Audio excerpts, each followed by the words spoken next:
どうも、サックスと赤い EV プレイヤーの横地龍です。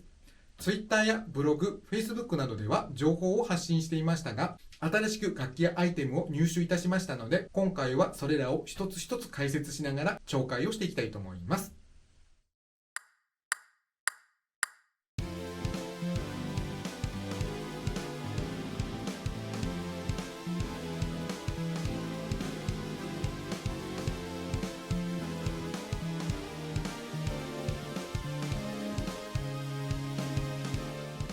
改めましてご無沙汰しております。皆様はお元気に過ごされていましたか？今回の緊急事態宣言中は動画撮影を自粛しておりましたので7月の投稿以来となりましたが、今後は徐々に動画投稿ができると思いますのでよろしくお願いいたします。さて、今回は Twitter やブログ、Facebook などでは情報を発信していましたが、新しく入手した楽器やアイテム類を紹介していきたいと思います。まずはメインのアルトサックスをウッドストーンニューヴィンテージラッカーから創業70周年記念限定モデルのブラックニッケルに変えました。通常のブラックニッケルフィニッシュとは異なり、このサックスは地金に特徴があります。基本的にサックスは真鍮製なのですが、これはニッケル製になります。アルトサックスは複数本所有しているので、創業70周年記念モデルが出たとアナウンスがあった時は基礎だけさせてもらうつもりでしたが、一吹きした時にこの楽器が持っているサウンドと響きに心を持っていかれました。メッキ系特有の音の輪郭がはっきりする特徴はあるのですが、そこに真鍮とはまた違った楽器の振動と倍音がすごく魅力的で、体に伝わるインフォメーションも豊富なので吹いていてとても楽しいんです。また音量と音圧は圧巻の一言で、ギタリストにマーシャルみたいですねと言われたほどです。ライブではすでに使用していますが、今後のレコーディングもどう評価されるか非常に楽しみです。ただ真鍮モデルと比べると重量があるせいか、マウスピース自体にパワーがないとこの楽器は鳴らせない印象があります。僕は AM1 のプロトタイプであるステンレス製を主に使用していますが、自国だとまた印象が違います。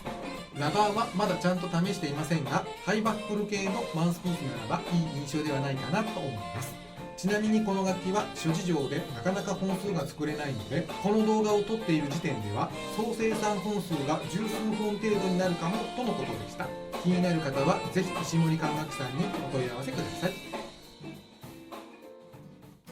次はオートマジックスクリューです。これは今までの製品とは材質と製法を変えたそうで、ここにあるヴィンテージラッカーとブラックニッケルに装着をしています。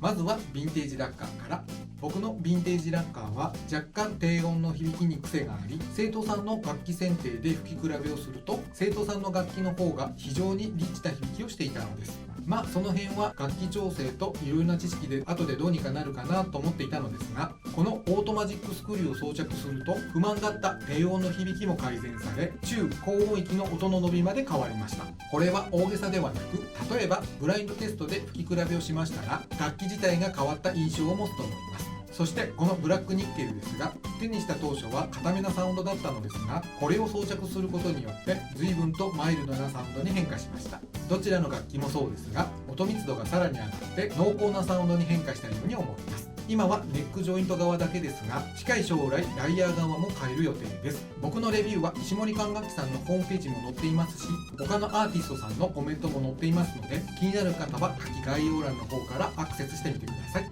ただこの手の商品は自分の楽器との相性問題がありますので、選ぶ際はできる限り複数個ある中から選んでいただけるといいかなと思います。実際ヴィンテージラッカーとブラックニッケルを入れ替えると印象が全く異なります。今の時期は難しいかもしれませんが、第三者の意見もありますと大変助かりますので、部活の先輩や習っておられる先生などと一緒に選定できればいいかもしれませんね。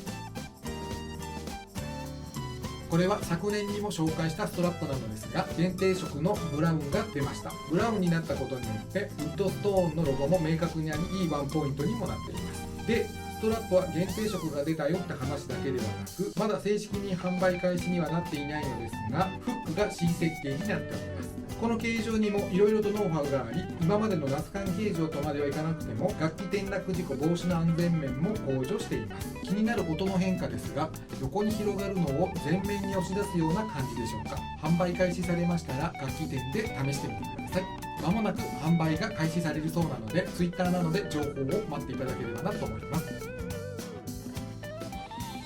そして最後に、ここ数ヶ月いろいろなアーティストが Twitter などで話題にしている新作のリガチャーの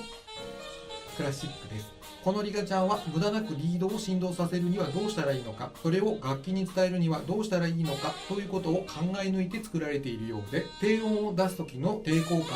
たり、高音を出す時の音の細さだったりと、音域によってサックスは癖が存在しますが、その癖が消えています。高音も低音も中音域のような吹奏感で吹けるのが非常に魅力的で、ブラジオも当てやすく、音も太いので、今までのリガチャーの概念が変わるかもしれません。僕自身はまだ試せていませんが、素材の違いや金メッキ、銀メッキなどのフィニッシュの違いもあり、下のプレートも何種類か存在するので、自分に合った組み合わせを見つけるのも楽しみですね。このクラシックリガチャーは受注生産ですので、なかなか安定して流通しないかもしれませんが、楽器店で見つけた際はぜひ手に取って試していただければなと思います。